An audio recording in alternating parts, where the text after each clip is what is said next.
तो बेटा आज हम पढ़ने वाले हैं chapter number 5 in one shot. बेटा एक बार में पूरा चैप्टर 5 की सारी थ्योरीज हम रिवाइज करने वाले हैं। चलो चैप्टर 5 जो लॉज ऑफ मोशन है वो चैप्टर की स्टार्ट होता है बेटा फोर्स से। कहां से बेटा? फोर्स। फोर्स 9th के अंदर भी हमने फोर्स के बारे में सीखा था। हमने दो फोर्स के बारे में जाना था बेटा। एक होता है बैलेंस्ड फोर्स और एक होता है बेटा अनबैलेंस्ड फोर्स। बैलेंस्ड फोर्स मतलब final force 0, F net is equal to 0।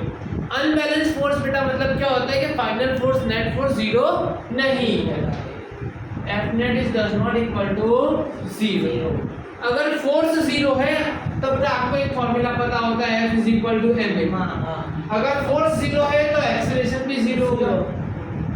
अगर फोर्स 0 नहीं है तो एक्सेलरेशन 0 नहीं होगा। एक्सेलरेशन 0 है मतलब वेलोसिटी चेंज होने वाली नहीं है। मास भी 0। अरे बेटा मास कैसे 0 होगा? मास तो बेटा मास कभी 0 कैसे होगा? जहां मास 0 है वहां तो मैटर ही नहीं है, वैक्यूम। चलो वेलोसिटी कांस्टेंट रहेगी है ना, चेंज होने वाली नहीं है। अगर एक्सेलरेशन है तो वेलोसिटी चेंज होगी। वेलोसिटी चेंज होगी। चलो बैलेंस फोर्स के बारे में बात करें। बैलेंस के बारे में तो बैलेंस के बारे में मैं ये कह सकता हूं अगर रेस्ट में था मतलब वेलोसिटी कितनी थी? 0। वेलोसिटी 0 मीटर पर सेकंड तो चेंज होगी ही नहीं, वो कितनी रहेगी हमेशा 0 मीटर पर सेकंड। रेस्ट में था तो ऑब्जेक्ट रेस्ट में रहेगा। अगर मान लो उसकी वेलोसिटी कितनी थी बेटा 20 मीटर पर सेकंड तो वो स्टील में कितना करके रखेगा 20 मीटर पर सेकंड। उसकी वेलोसिटी चेंज होने वाली नहीं है। अगर बेटा अनबैलेंस की बात करें तो रेस्ट में था तो मे बी मोशन में आ जाएगा। अब आगे की तरफ भी जा सकता है, पीछे की तरफ भी जा सकता है ना। और वेलोसिटी 20 मीटर पर सेकंड थी। अगर बेटा सपोर्ट वाला एक्सीलरेशन होगा, सपोर्ट वाला फोर्स होगा, सपोर्ट वाला एक्सीलरेशन होगा तो वेलोसिटी इंक्रीज कर जाएगी। अब बेटा अपोज कर रहा होगा, अपोजिट डायरेक्शन में फोर्स होगा, अपोजिट डायरेक्शन में एक्सीलरेशन होगा तो स्पीड क्या हो जाएगी बेटा? डिक्रीज हो जाएगी। बोलो क्लियर है? अगर वेलोसिटी ये डायरेक्शन में, एक्सीलरेशन भी ये डायरेक्शन में तो वेलोसिटी इंक्रीज करेगी। अगर वेलोसिटी ये डायरेक्शन में, एक्सीलरेशन अपोजिट डायरेक्शन में। एक्सीलरेशन ऐसे मतलब फोर्स सामने से लगा रहे हो, एक्सीलरेशन ऐसे मतलब फोर्स सपोर्ट में लगा रहे हो। जिस डायरेक्शन में जा रहा था उसी डायरेक्शन में फोर्स लगा दो तो स्पीड बढ़ती चली जाएगी। अब मैं जा रहा था सामने से फोर्स लगा, स्पीड ऐसे ऐसे कम होने लगी, डिक्रीज होगी। तो क्लियर है? चलो बैलेंस अनबैलेंस खत्म। चलो इसके बाद हमने पढ़ा था बेटा, देखो फोर्स पढ़ लिया, फिर हमने पढ़ा था इनर्शिया के बारे में। किसके बारे में जाना था? इनर्शिया। 3 टाइप के इनर्शिया होते हैं। इनर्शिया के बारे में क्या जाना था? Inertia of rest, inertia of motion, inertia of direction. So पहले से बात करेंगे डायरेक्शन। सो बेटा पहले से बात करेंगे डायरेक्शन। तो वो अभी रिवीजन में तो क्या उसका कोई काम नहीं रहता, तो सिर्फ स्टेटमेंट है। एरिस्टोटल, हाँ एरिस्टोटल ने क्या बोला था बेटा? एरिस्टोटल ने ये बोला था मतलब हुआ क्या था जब लोग फोर्स के बारे में जानने की सोच रहे थे फोर्स क्या होता है। तो एरिस्टोटल ने क्या कहा था फोर्स के बारे में कि जैसे मतलब मेरे पास एक बो एंड एरो है, मैंने ऐसे बहुत से एरो को छोड़ दिया बेटा, एरो आगे जा रहा है, एरो आसमान में उड़ते हुए जा रहा है। तो एरिस्टोटल ने क्या कहा पता है कि एरो आसमान में उड़ते हुए क्यों जा रहा है पता है? उसे कोई कंटीन्यूअस धक्का दे रहा है। कंटीन्यूअस धक्का कौन दे रहा है बेटा? एरो पीछे से उसे धक्का दे रही है। लेकिन वो बात गलत है, पीछे से नहीं धक्का दे रही, असल में एरो उसे आगे से रोक रही है ना बेटा। फ्रिक्शनल फोर्स लगा रही है। उस फ्रिक्शन को क्या कहते हैं? Fluid friction. क्या कहते हैं? फ्लूइड। एयर एक फ्लूइड है, इस फ्लूइड के अंदर वो जा रहा है, समझे? Fluid friction. ये खाली मोशन वाला ऑब्जेक्ट, रेस्ट में ऑब्जेक्ट में मोशन रेस्ट नहीं लगता। गणित तो ऐसा तो हाँ वो आपको चलिए इनर्शिया, इनर्शिया हमारे पास 3 टाइप के होते हैं, inertia of rest, inertia of motion and inertia of direction. चलो इनर्शिया ऑफ रेस्ट के बारे में बात करें तो क्या आएगा बेटा?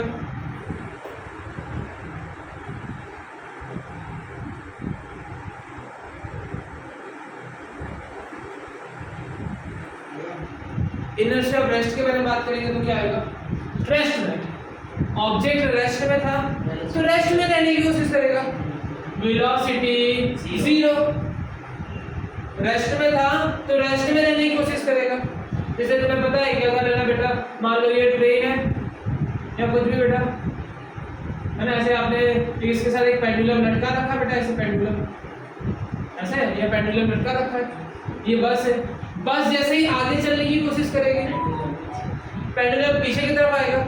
अगर कोई बैठा होगा सामने, मैंने ऐसे पेंडुलम लटका रखा है, मैं ऐसे बैठूंगा तो मुझे पेंडुलम पीछे की तरफ आता हुआ दिखाई देगा, मुझे लगेगा कि पेंडुलम को एक फोर्स लगा। रियलिटी में क्या गया? पूरा सिस्टम आगे गया, पूरे सिस्टम के साथ जितनी चीजें अटैच है सब आगे गई। पेंडुलम फ्री में ऐसे हवा में था बेटा, ऐसे लटका हुआ था तो वो अपनी जगह पे रह गया, वो अपनी जगह पे रहा, पूरा सिस्टम आगे चला गया। लेकिन हमें देखने पे क्या लग रहा है कि पेंडुलम पीछे आया। ऐसे फोर्स को हम क्या कहते हैं बेटा? Pseudo force. कौन सा फोर्स बेटा? Pseudo force.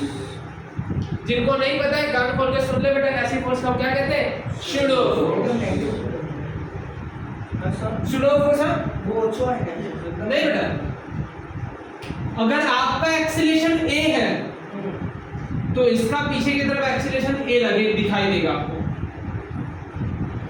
अगर आप इस स्पीड में सिस्टम को आगे लेके जाओगे तो वो जो बॉडी थी वो इस स्पीड में आपको पीछे तरफ आती हुई एक्सीलरेशन से आती हुई दिखाई देगी। क्लियर है? तो फोर्स कितना लगेगा? शूडो फोर्स F = ma होता है, तो इसका एक्सीलरेशन और इसका मास शूडो फोर्स, और पीछे की तरफ लग रहा है तो आप माइनस करना चाहो तो लिख सकते हो। शूडो फोर्स हमेशा ऐसे उल्टा ही लगता है, ठीक है, या -F लिख दो, जो लिखना चाहो खुद लिख दो। डायरेक्शन तो हम खुद से ही कंसीडर करते हैं। क्लियर है? चलो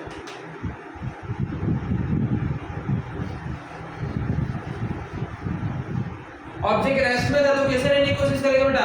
रेस्ट में। चलो मोशन, अगर बेटा मान लो वेलोसिटी 30 थी, वेलोसिटी कितनी थी? 30 मीटर पर सेकंड से कोई ऑब्जेक्ट जा रहा था।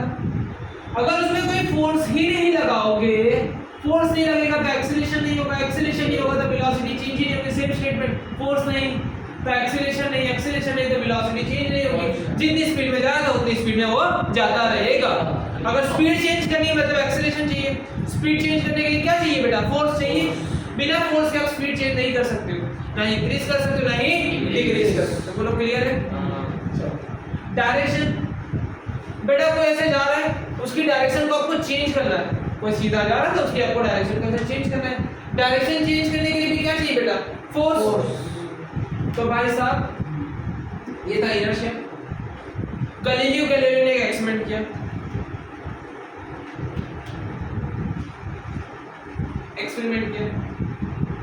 एक्सपेरिमेंट क्या किया?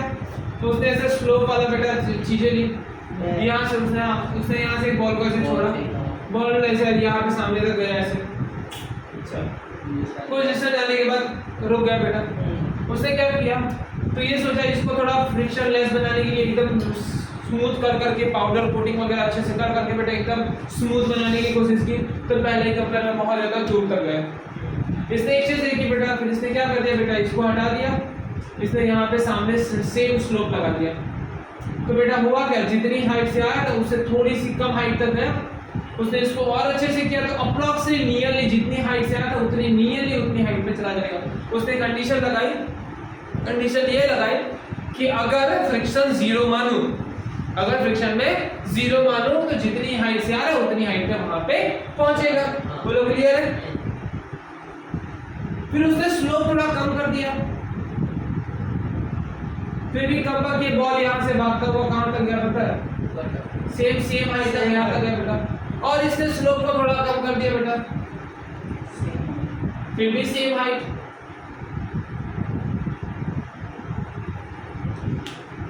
क्लियर है? सेम हाइट और थोड़ा स्लोप को कम कर दिया बेटा, सेम हाइट बेटा। लेकिन देख सकते हो पहले कितना ट्रैवल कर रहा था, फिर इतना ट्रैवल किया, फिर और ज्यादा, फिर कितना डिस्टेंस ट्रैवल कर रहा है। अगर मान लो बेटा देखो आधे से आधे को तो पता ही नहीं था गलीलियो का एक्सपेरिमेंट क्या कहने की कोशिश कर रहा है। देखो नहीं बेटा सेम हाइट, जितनी हाइट से आया था उतनी हाइट पे सिंपल सा मीनिंग लिखा, work power energy, work power energy. इसके पास हाइट की वजह से कुछ पोटेंशियल था, काइनेटिक में कन्वर्ट होगा, काइनेटिक वापस पोटेंशियल में कन्वर्ट हो जाएगा, जितनी हाइट से जाएगा था उतनी हाइट पे जाएगा। बोल बेटा ऐसा कुछ नहीं होगा बेटा, यहाँ से यहाँ तक काइनेटिक कन्वर्ट हुई और फिर यहाँ से बेटा potential. Clear? Conservation of energy, energy can neither be created nor be destroyed, it only converts one form to another form। Potential क्या, काइनेटिक, काइनेटिक वापस पोटेंशियल। देखो क्या क्या होता है समझो, ऐसे 2-3 चैप्टर जब आगे चलते रहते हैं ना तो ये होता है, फायदा ये मिलता है फिर। चलो तो ये नीचे जा रहा है, नीचे जा रहा है बेटा। अगर सामने स्लोप मिलेगा तो सेम हाइट पहुंचेगा, अगर स्लोप बहुत दूर पे मिला, हाइट सेम हाइट उसे बहुत दूर पे मिली, यहाँ मिली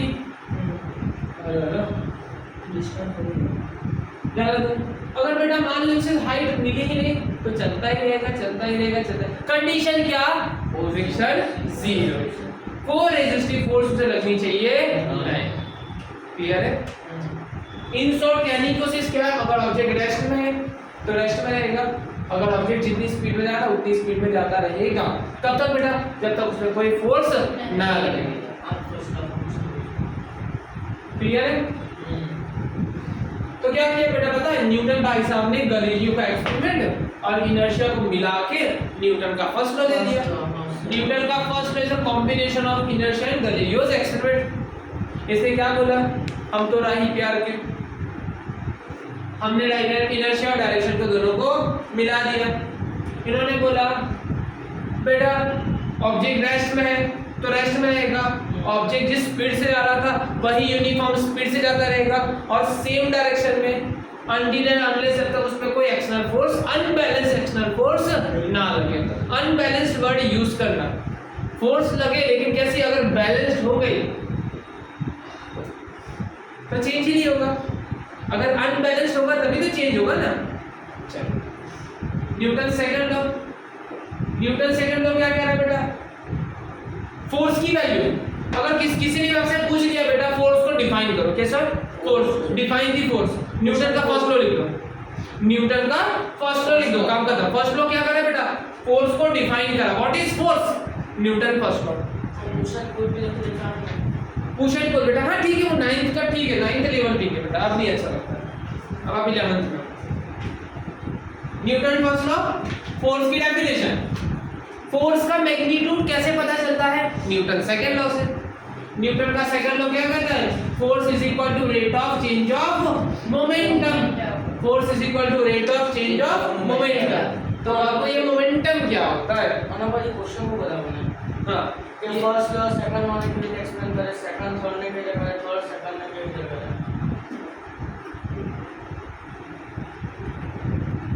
चलो न्यूटन का सेकंड लॉ समझने से पहले हमें क्या समझना होगा बेटा, मोमेंटम के बारे में। चलो मोमेंटम क्या होती है, मोमेंटम को हम कहते हैं p is equal to m, mass times velocity, mass into velocity का मल्टीप्लिकेशन हो, क्या कहते हैं बेटा, मोमेंटम। चलो बेटा न्यूटन सेकंड लॉ का डेरिवेशन, चलो फर्स्ट लॉ का डेरिवेशन है। फर्स्ट लॉ क्या एक्सप्लेन कर रहा था बेटा, फर्स्ट लॉ फोर्स को एक्सप्लेन कर रहा था, व्हाट इज फोर्स। चलो सेकंड लॉ बेटा, सेकंड लॉ को हमें क्या था बेटा, F is equal to delta P by delta T, force को डिफाइन किया गया rate of change of momentum, force is equal to change in momentum upon time. Change in momentum upon time. चलो आइए हम एक स्टोरी लेते हैं। हमारे पास एक बॉडी थी जिसका मास m था, जिसकी स्पीड v0 थी। बिना फोर्स के इसकी स्पीड बढ़ा के दिखाओ, इम्पॉसिबल। बिना फोर्स लगा इसकी स्पीड बढ़ा के दिखाओ, विच इज इम्पॉसिबल। हाँ, कोई ऐसे कहते बिना टच किए तो आप मैग्नेट यूज कर सकते हो, फील्ड यूज कर सकते हो, कोई भी इलेक्ट्रिक फील्ड, ग्रेविटेशनल फील्ड, कुछ भी यूज कर सकते हो, बट फोर्स तो रहेगी ना। बट बिना फोर्स के बोलो कि इसकी स्पीड चेंज करना, विच इज इम्पॉसिबल। मतलब आपने एक्सटर्नल फोर्स लगाई, फोर्स लगाई तो डेफिनेटली देखो, फोर्स सेम डायरेक्शन में होगी तो डेफिनेटली स्पीड इंक्रीज करेगी, अपोजिट डायरेक्शन में हो तो स्पीड डिक्रीज करेगी। ये वेलोसिटी v थी, कितनी हो गई बेटा, मान v0 थी, कितनी हो गई बेटा, सपोज करो v। इन टाइम t, आपने कितने टाइम में, t टाइम तक लगाया आपने फोर्स। जैसे लगा के छोड़ दोगे, आपने धक्का दिया, स्पीड बढ़ा दिया, फिर छोड़ दिया, फिर उतनी स्पीड से जाता रहेगा। कंडीशन क्या, फ्रिक्शन वगैरह नहीं सोचना है। अब अभी सोच, दिमाग से निकाल दो कि इस दुनिया में फ्रिक्शन है, फ्रिक्शन वगैरह दिमाग में नहीं, किसी चीज को धक्का दे रहा, स्पीड बढ़ गई, फिर उतनी स्पीड से जाता रहेगा। इनिशियल मोमेंटम कितना था, mv0, फाइनल मोमेंटम कितना था, mv। चलो, force is equal to final momentum minus initial momentum upon time. बनाया, फाइनल मोमेंटम कितना है, mv, initial momentum mv0 upon v, m common v minus v0 upon t। v minus v0 क्या होता बेटा, is equal to a, f is equal to ma। अच्छा बेटा, Newton first law क्या था, न्यूटन फर्स्ट लॉ था कि बिना फोर्स लगाए स्पीड चेंज होने वाली नहीं है। बिना फोर्स लगाए स्पीड चेंज होगी, अगर रेस्ट में था तो रेस्ट में, अगर बेटा मोशन में हो तो उसी स्पीड में जाता रहेगा। बट इस स्टेटमेंट में देखो, फोर्स लगी, एक्सीलरेशन आया, फोर्स लगी, एक्सीलरेशन आया, एक्सीलरेशन आने की वजह से क्या हुआ, वेलोसिटी चेंज हो गई। मतलब फोर्स है तो एक्सीलरेशन है, अगर एक्सीलरेशन है तो चेंज इन वेलोसिटी है। स्टेटमेंट याद करो बेटा, लॉस ऑफ मोशन के स्टार्टिंग के स्टेटमेंट, जिस डायरेक्शन में फोर्स उसी डायरेक्शन में एक्सीलरेशन और उसी डायरेक्शन में चेंज इन वेलोसिटी होता है। तो क्लियर, न्यूटन सेकंड लॉ का derivation, F is equal to ma।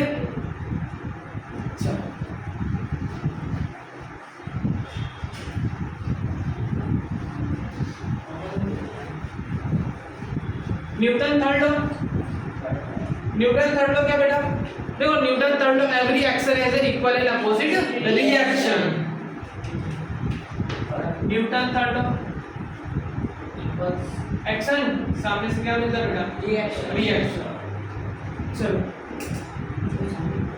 ये बॉल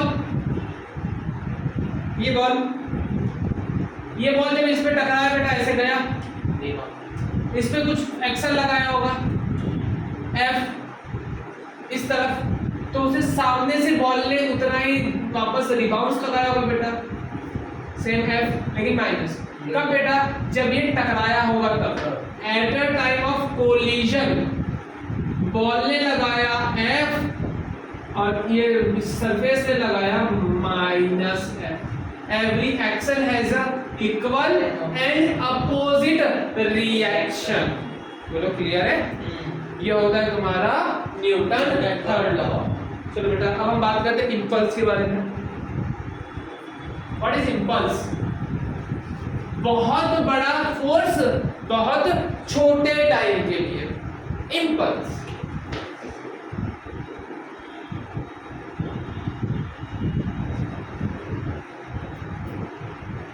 बहुत बड़ा फोर्स बहुत छोटे टाइम के लिए, in extremely small interval of time, let's suppose delta T time या dt टाइम।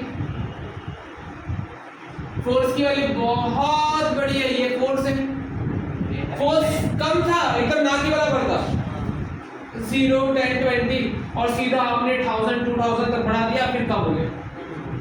एक अप्लाई किया, फोर्स सडनली अप्लाई किया, फिर हटा दिया, जोरदार, है ना। तो बहुत स्ट्रॉन्ग इंपल्स। जैसे बेटा क्या था कि जैसे बेटा मान लो मेरे पास यहाँ पे कोई ऐसे कोई सॉफ्ट चीज मतलब हाँ वुड कोई पड़ा है बेटा ऐसे, यहाँ पे कोई लकड़ा बेटा ऐसे, अब मैंने एक तलवार ली बेटा, अब क्या किया बेटा, इसको ऐसे रेस्ट में ही था, इसकी इनर्शिया क्या कहती थी भाई, मैं रेस्ट में रहेगा तो रेस्ट में रहने की कोशिश करूंगा, ठीक है। मैंने बहुत जोर का इंपल्स दिया, ऐसे तलवार ली बेटा, जोर से मार दिया, जोर से मार दिया तो क्या होगा बेटा पता है, जिस जगह पे तलवार लगी होगी उस जगह पे बहुत स्ट्रॉन्ग का एक्शन लगा, बहुत स्ट्रॉन्ग का एक्शन लगा, और इतनी जोर की तलवार लगी कि उसके मॉलिक्यूल्स के बीच का जो बॉन्डिंग थी वो टूट गई, मॉलिक्यूल्स के बीच की बॉन्डिंग टूट गई, और वो मोशन में आने से पहले कट गया, तलवार निकल गया।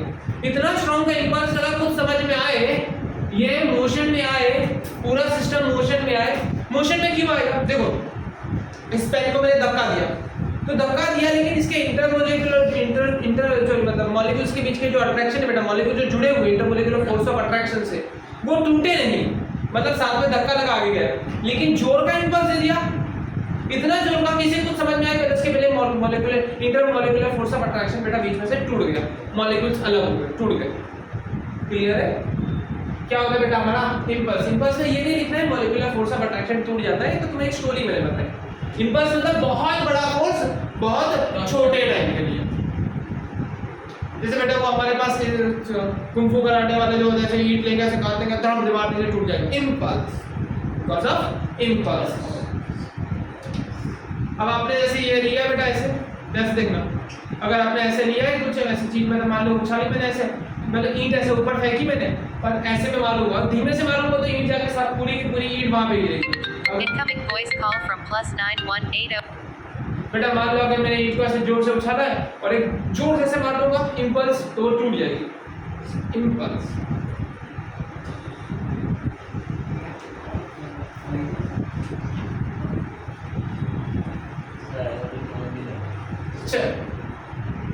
Done,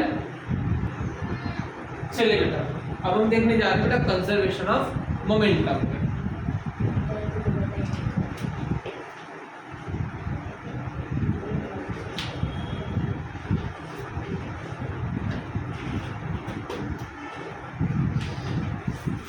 conservation of momentum, what you actually mean by conservation, save कर लो, मतलब मोमेंटम को हमें बचाना है ना, इसका मतलब ये नहीं हो रहा है, मतलब कंजर्वेशन ऑफ मोमेंटम मतलब जितना फाइनल मोमेंटम था उतना ही initial momentum, final momentum is equal to initial momentum, initial को यहाँ पे ले लो, final minus initial is equal to 0, मतलब change in momentum is equal, conservation of momentum मतलब क्या, मीनिंग क्या निकला,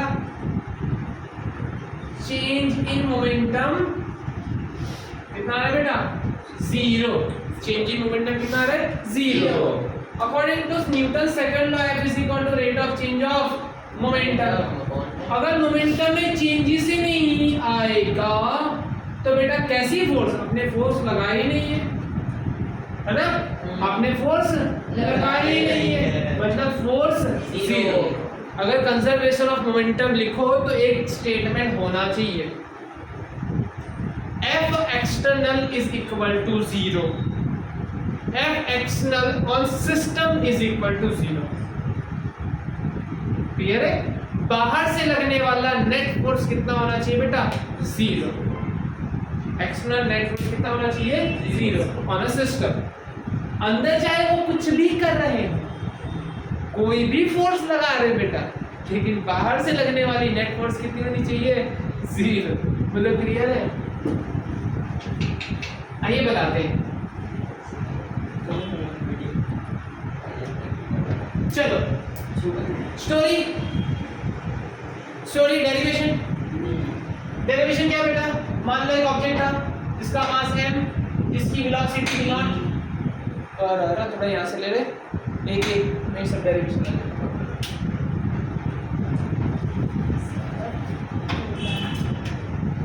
मास m, वेलोसिटी v0 जा रहा था, अगर बेटा फोर्स इज इक्वल टू 0, इस सिस्टम में फोर्स लग रही नहीं है, ये मास m1 था, इसकी वेलोसिटी v0 थी, ऐसे ही दूसरा मास था m2 जिसकी वेलोसिटी थी v0, वो भी जा रही थी बेटा आगे, अब बेटा पीछे जो मास था उसमें आगे वाली मास कैसे बेटा, आगे एक मास थी पीछे एक मास था, ठोक दिया बेटा पीछे से। अब ठोकने की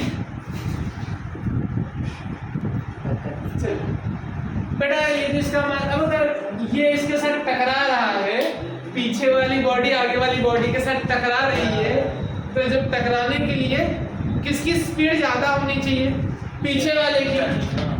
V01 must be greater than V02। चलो कंडीशन लगा दी मैंने, V01 is must be greater than V02। पिछू वाले की स्पीड आगे वाले से ज्यादा होनी चाहिए। बोलो कैसी लगी, समझ में आई? अब मैं कहता हूं इनिशियल मोमेंटम ऑफ सिस्टम, क्या बेटा, इनिशियल मोमेंटम ऑफ सिस्टम कितना था बेटा, इसका मोमेंटम m1 v01, इसका मोमेंटम m2 v02। बोलो दिखी कितना मोमेंटम था, बोलो क्लियर। अब हुआ क्या यार, अब हुआ क्या, मतलब ये इसके साथ टकरा गई, क्या बेटा, टकरा गई।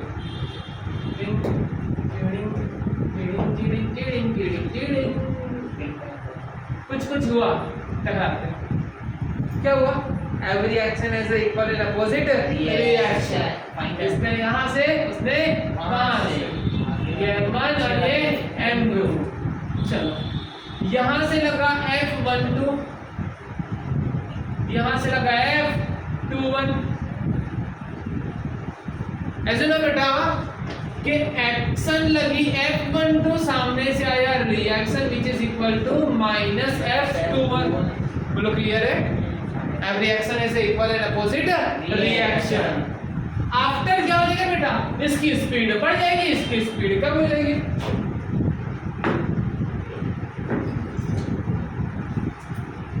अबे मास नहीं बढ़ेगा बे, क्या बढ़ेगा, स्पीड बढ़ गई। इसकी वेलोसिटी v1 हो गई और इसकी स्पीड बेटा v2 हो गई। इस वाले केस में v1 is less than v2, आगे वाले की स्पीड ज्यादा होगी पीछे वाले की कंपेयर में। बोलो कैसी लगी, मस्त। फाइनल मोमेंटम के बारे में बात करो तो फाइनल मोमेंटम कितना होगा बे, कितना होगा final momentum, m1 v1 plus m2 v2, m1 v1 plus m2 v2, इतना मोमेंटम फाइनल हुआ है ना। आपको क्या करना है, बाहर से फोर्स लगी, बाहर से फोर्स लगी नहीं, F external is equal to 0, delta P by delta D is equal to 0, rate of change of momentum is equal to 0, change in momentum is equal to 0।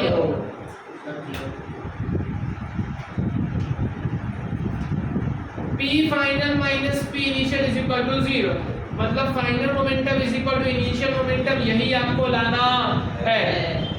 Conservation of momentum के लिए statement compulsory होना चाहिए, बाहर से लगने वाली, system पे बाहर से लगने वाली एक्सटर्नल फोर्स 0, F नेट 0।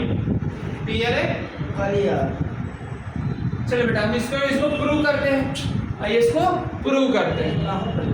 चलो पहली situation, second situation, third situation. हम सेकंड सिचुएशन को यूज करके, एक्शन रिएक्शन को यूज करके हम कंजर्वेशन ऑफ मोमेंटम प्रूव करेंगे। चलो मैं निकालता हूं F12, क्या निकाला बेटा मुझे, F12